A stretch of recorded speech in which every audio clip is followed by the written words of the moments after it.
And welcome back to Betty. I'm your host, Cynthia Thompson. I'm here with Captain Mark Bashnight, and he is going to give us a tour of one of Charlotte's finest fire stations. Have you ever wondered what's really in a fire station? Where do they sleep? Where do they eat?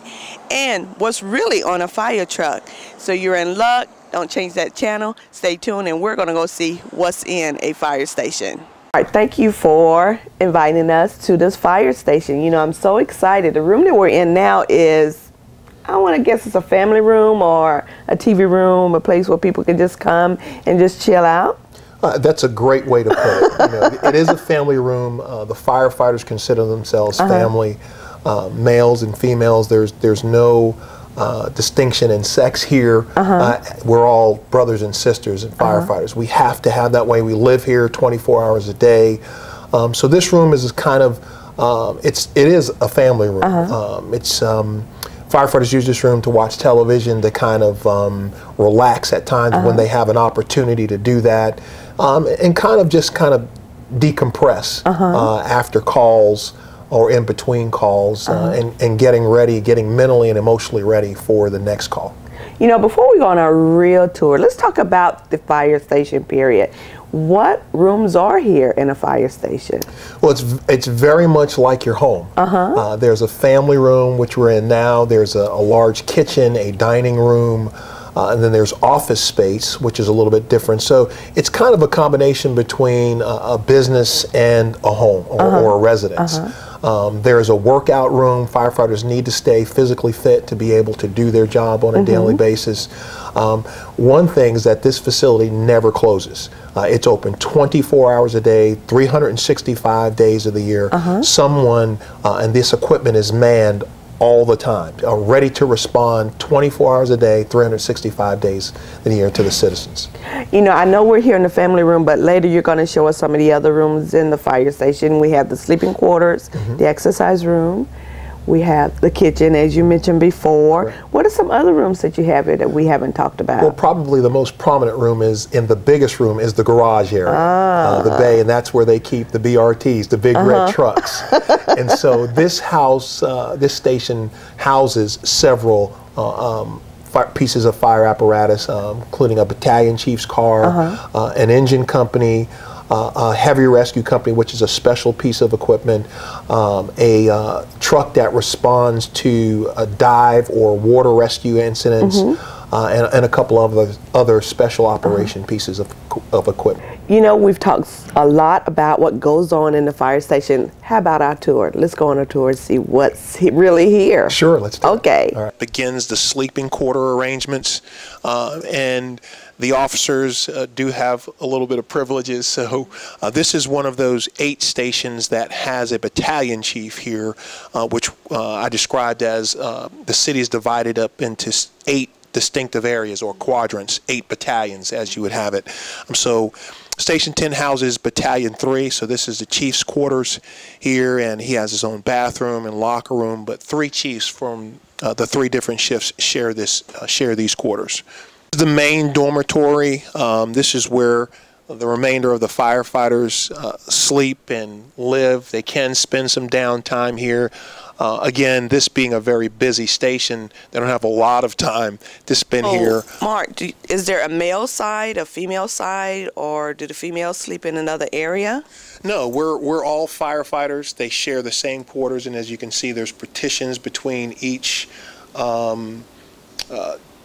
different where the firefighters sleep. We can provide separate quarters for females, but most of them decide to sleep with the remainder of the firefighters.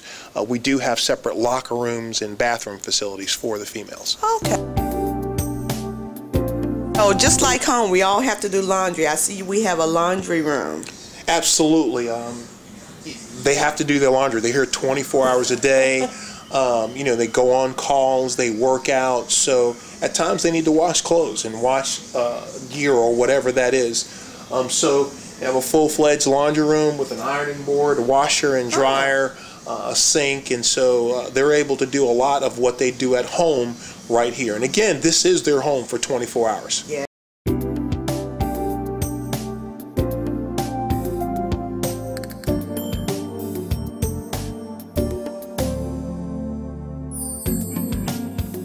here in the kitchen with Kevin Steins, and this might be the most important job at the fire stations in some people's opinion, the cook or who's going to prepare the meals. But I understand that you have a nickname, and what's that? Stymie, like on the Little Rascals. Stymie. So Stymie, what are we preparing for lunch today? Today we're doing Philly cheesesteaks and French fries and onion rings. Wow. So how often do you go shopping for groceries? We go once a day. Once our shift starts, sometime in the morning before noon, obviously. And then we'll purchase a meal. Sometimes we purchase two. Depends on who's cooking. And then we go to the store. We got a Walmart right down the road here on Bilo and Food Line as well. And whatever we want to cook. I mean, it's just sometimes we'll look on the internet and see what's on sale. You know, whether it be chicken or beef or London broil, whatever. And then we go from there. Are you the cook, or do you all take turns?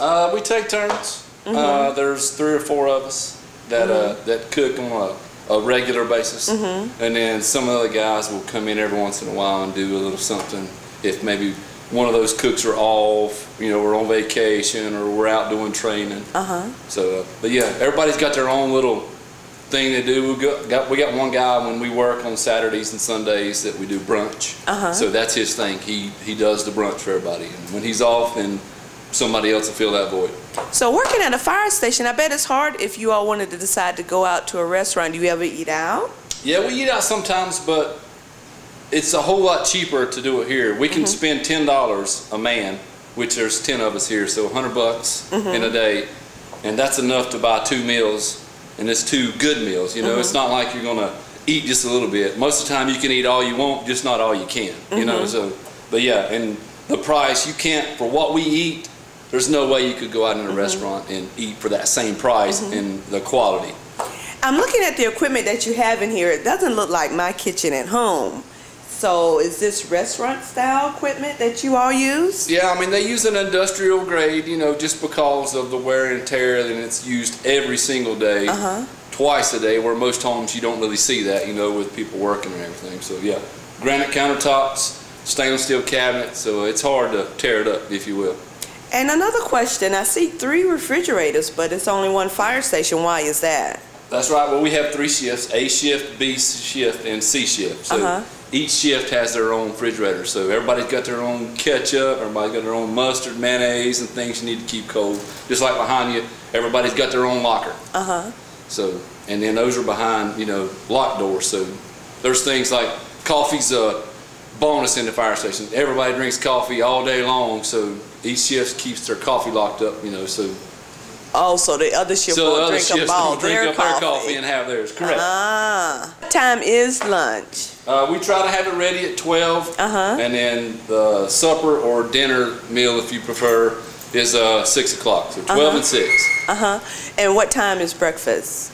We generally don't eat breakfast here. Now, when we do the brunch that I told you about, it's 11, and then therefore we bump the evening meal up to 5. We try to on Sundays, so we don't, spread it out too far and get thin in the belly, if you will.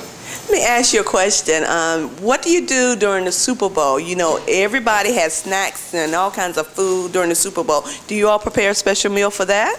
Yeah, we do that as well. Just like the holidays. If it's Thanksgiving or Christmas or whatever, we tend to have something special for that day. But for the Super Bowl, yeah, we'll decide, hey, what we're going to do. So it'll be chicken wings and chips, and somebody will make some crock pot cheese dip, salsa type deal. So yeah, plenty. There's always a meal going on at the firehouse. Well, I can't wait for lunch. It looks good. I hope you got enough.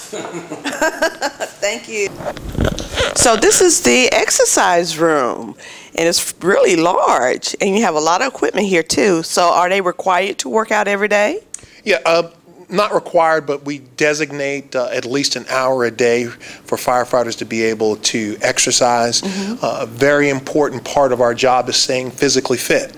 So we want to provide a time and an area and equipment for them to do that. A lot of firefighters may bring their own equipment. We've got some really in shape firefighters and go the extra mile to stay in shape. And some of them view this as a competition. So it gets pretty competitive at times. But this is really important to being an effective firefighter and staying in shape.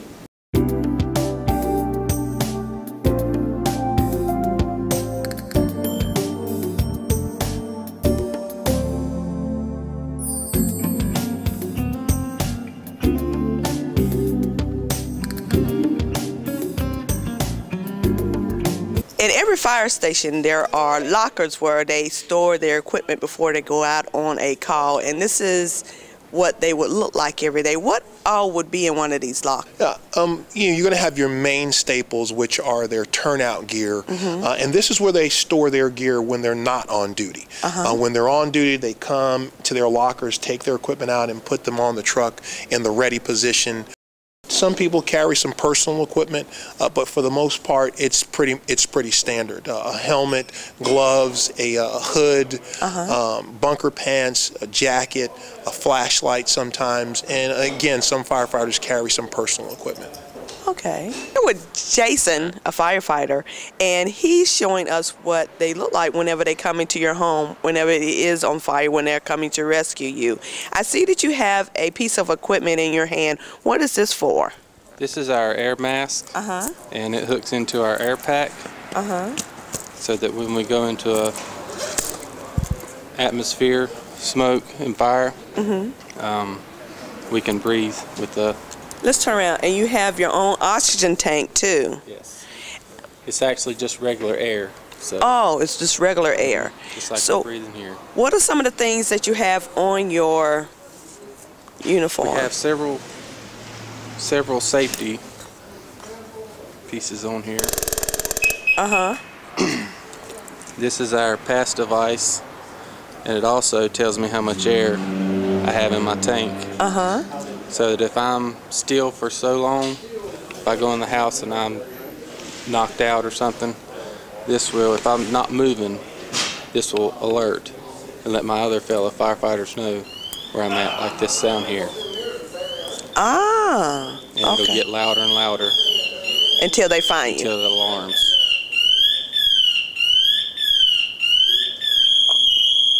And that's the alarm. And you have a flashlight. Got a flashlight here. And also in our mask there's a LED. And it also lets me know how much air I have. The green light's meaning it's full, and it'll go down to red when it's empty. So how much does all of this equipment weigh that you have to wear? Probably about 15, 20 pounds. 15 to 20 pounds on your back. Can you do me a favor and put this mask on? Because a lot of people, when they see a firefighter, they just see you the way you are now. But when you go into a home, and especially little kids need to see that this is what a firefighter looks like if they're going to save you during a fire, so that they won't be afraid and run away.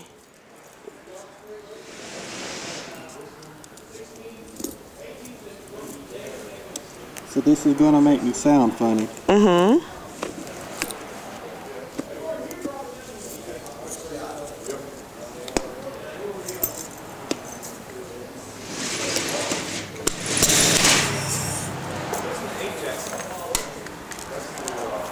So when you go into a fire in a home, this is exactly what you look like. So Mark, yes. So children do not need to run away from you. You're not there to hurt them. No, and they'll hear this firefighter calling out to them. Is there anyone here? Is there anyone here? And again, they need to, this is their safety. This is the person who's coming to save them. And he looks very different, but again, as he described earlier, all the safety equipment is here to protect him so he can do his job, either put the fire out, or unfortunately, if he has to come in and perform a rescue and get someone else out, he's equipped to do that.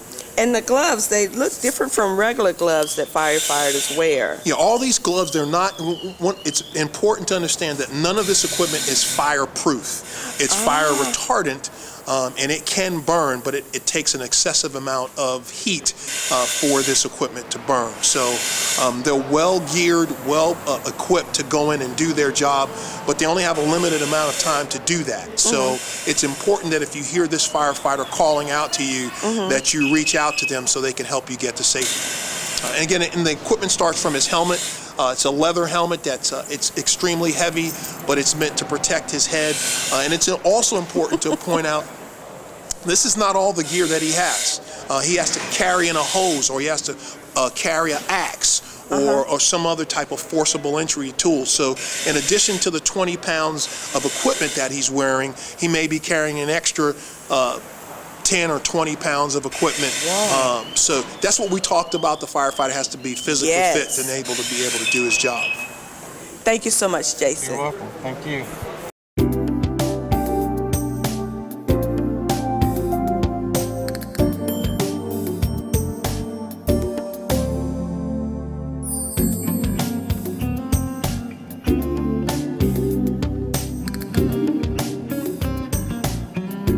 Earlier when we were in the family room or sitting room, you had mentioned that you all do some water rescue too. I see that you have a boat here that you use for that. Yeah, this boat this station is just one of 2 stations that houses a heavy rescue team. And so this team is required at times to perform dive operations. If a car goes into a lake or someone is drowned in a lake, unfortunately, and we're required or we're called for a rescue, they'll use these boats. And so this is one of the stations that houses that. The other station, where is that located? That's on Monroe Road, Station 3, so they're on opposite ends of the city, which helps us in our response.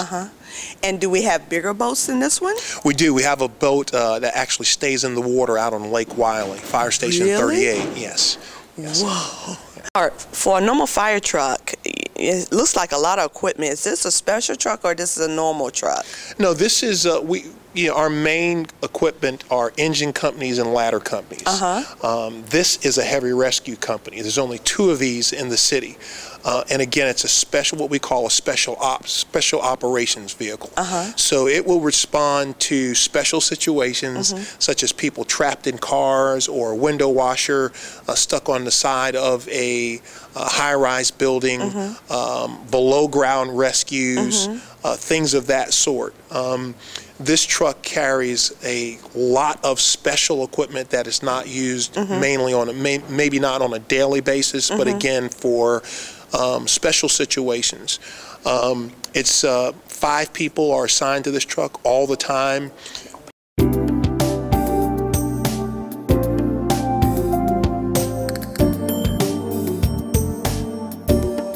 Dwayne Woodard, and Dwayne Woodard is the engineer here at the Fire Station 10, and he drives the truck. But I understand that you helped design this particular truck. Can you tell us a little bit about it? Yes, ma'am. Well, we had a group of all the engineers from all 3 shifts, this truck and our sister truck, and we all got together as a committee and come up on what we wanted new, what we wanted to change for this truck, because we knew we were going to carry a lot more equipment. So we sat down and met for probably a little over a year to get it all started. So what's different about this truck as opposed to the other ones? This truck is a heavy rescue truck, which is it's one of the specialty trucks in the city. We've all got 5 extra certifications than most of the other firemen. It's required to be at this station and be on this truck. Typically, what our main priority is we go to all working fires. We go to all vehicle entrapments or pin-ins, cut people out of cars. We do high-angle rescue, below-grade rescue, water rescue, and USAR, any kind of building collapse, car into buildings and stuff like that. And along with that this is basically a big toolbox. It's got a bunch of different tools that we can pick from. You know, we got different tools than the engines or ladders carry. So at fires and everything, we support them. And then when we get to a big incident like ours, we need a lot of our specialty equipment to use and to take care of the situation. Are there any more trucks like this one? Yes, there's actually 2. There's this one's Rescue 10, and sister truck is on the east side, Rescue 3. Here again with Dwayne Woodard, and earlier I talked with Mark, and he mentioned the Jaws of Life. What exactly is that? The Jaws of Life come about probably the early 70s or so, but it was the first hydraulic tool that people used to extricate people from car accidents, and it was hydraulic, and it started out as just being a spreader, which would be this tool right here. It looks pretty heavy. About how much does that weigh? It weighs about 45 pounds.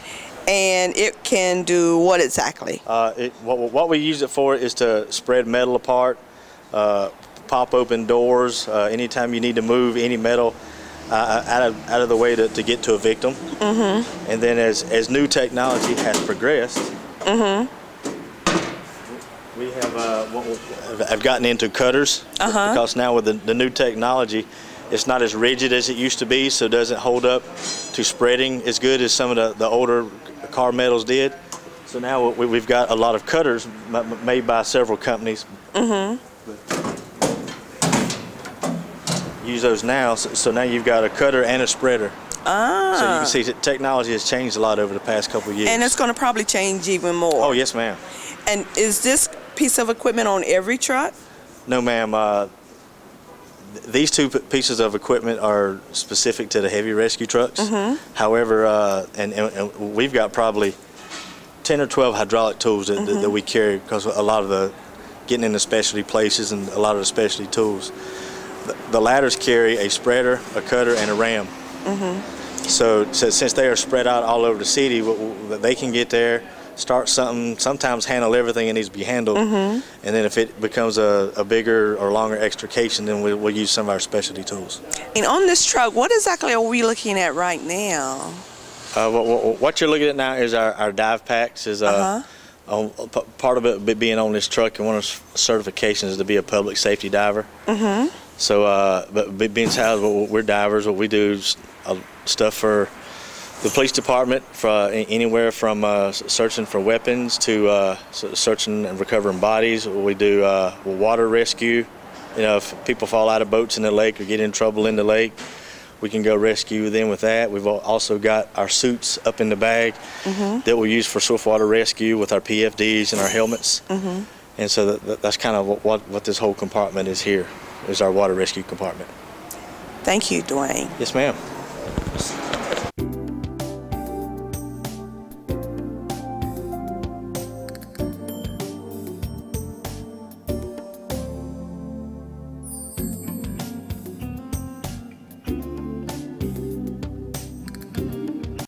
So if a preschool wanted to do a tour of the fire station, who would they call in order to set that up? They can call our fire and life safety group. That number is 704-336-2922. Again, 704-336-2922. And they can schedule an appointment during normal business hours, and we'd be happy to accommodate that. And what are some of the things that the kids would be shown?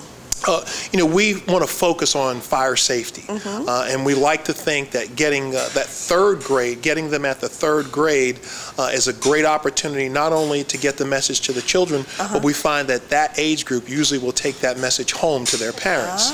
So the prevention or the fire safety message of having an escape plan, having a working smoke alarm or a working carbon monoxide alarm, we find that the third graders do an excellent job of making sure that their parents take heed to that message. Thank you so much, Mark. You're very welcome.